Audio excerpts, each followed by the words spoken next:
Kami, Presiden Republik Indonesia, Mandataris MPRS, Panglima Tertinggi Angkatan Bersenjata Republik Indonesia, dengan ini mengumumkan: pertama, kami, Presiden Republik Indonesia, Mandataris MPRS,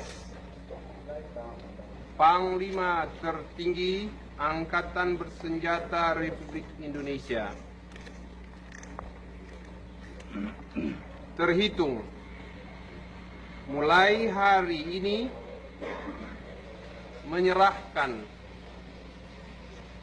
kekuasaan pemerintahan kepada pengemban ketetapan MPRS nomor 9 MPRS 1966 Jenderal TNI Soeharto.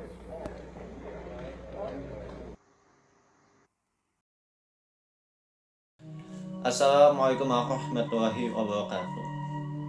Pada kesempatan kali ini, saya akan menjelaskan mengenai satu topik yang sangat menarik untuk dibahas, yakni masa Orde Baru.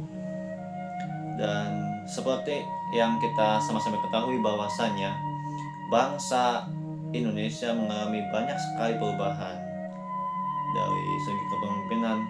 Salah satunya adalah masa Orde Baru ini. Namun pada kesempatan kali ini saya akan menjelaskan hanya bagaimana terciptanya masa Orde Baru.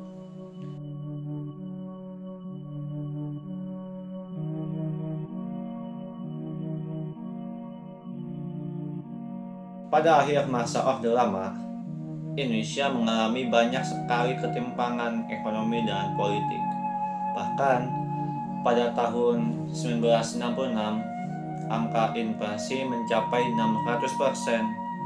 Ditambah lagi pada 30 September 1965 terjadi pemberontakan yang dilakukan oleh PKI.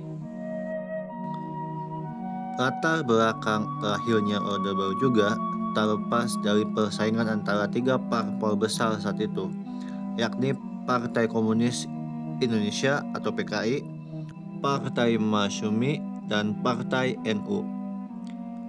Ketiga partai politik ini saling menjejar satu sama lain untuk mendapatkan kursi terbanyak di parlemen.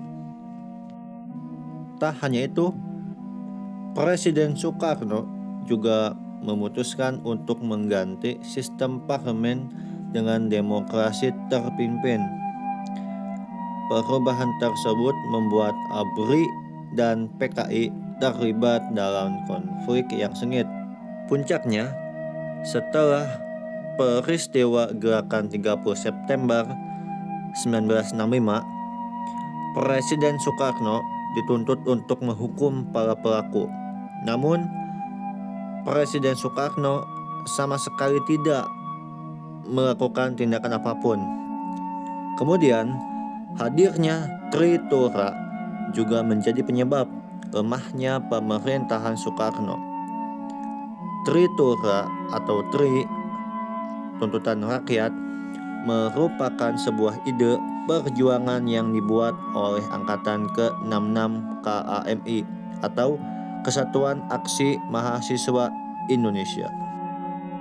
Adanya Tritora juga membuat kondisi keamanan, terutama di daerah Jakarta, kian mencekam. Banyak tokoh politik meminta Soekarno untuk segera menstabilkan kondisi negara. Presiden Soekarno yang terdesak dengan situasi negara saat itu pada akhirnya mengeluarkan Super Semar atau Surat Perintah 11 Maret. Sebab surat tersebut, Presiden Soeharto yang saat itu menjabat sebagai Panglima TNI diberikan amanat dan wewenang untuk mengambil tindakan apapun guna menjamin keamanan dan kestabilan negara. Dengan adanya Super Semar, inilah awal munculnya Orde Baru yang berkembang dan berubah menjadi pemerintahan baru menggantikan pemerintahan Orde Lama. Pada masa Orde Baru ini, Indonesia mengalami banyak sekali dampak positif.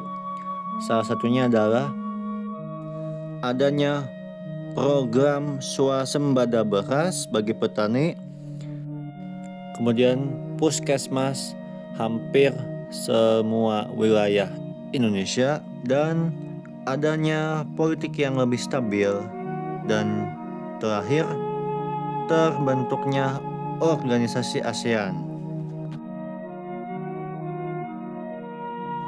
Walaupun pada masa ini Indonesia mengalami kemajuan di sektor pembangunan dan ekonomi, namun pada masa Orde Baru terjadi banyak sekali ketimpangan-ketimpangan kecil, bahkan besar.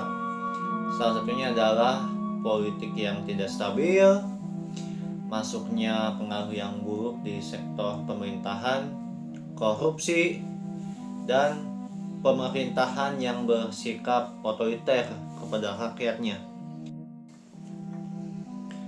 Pada akhirnya, di 21 Mei 1998, Presiden Soeharto secara resmi mengundurkan diri dari jabatannya sebagai Presiden kedua Republik Indonesia, dan berakhirnya masa Orde Baru tersebut. Mungkin hanya itu saja yang dapat saya sampaikan pada kesempatan kali ini. Kurang lebihnya mohon maaf.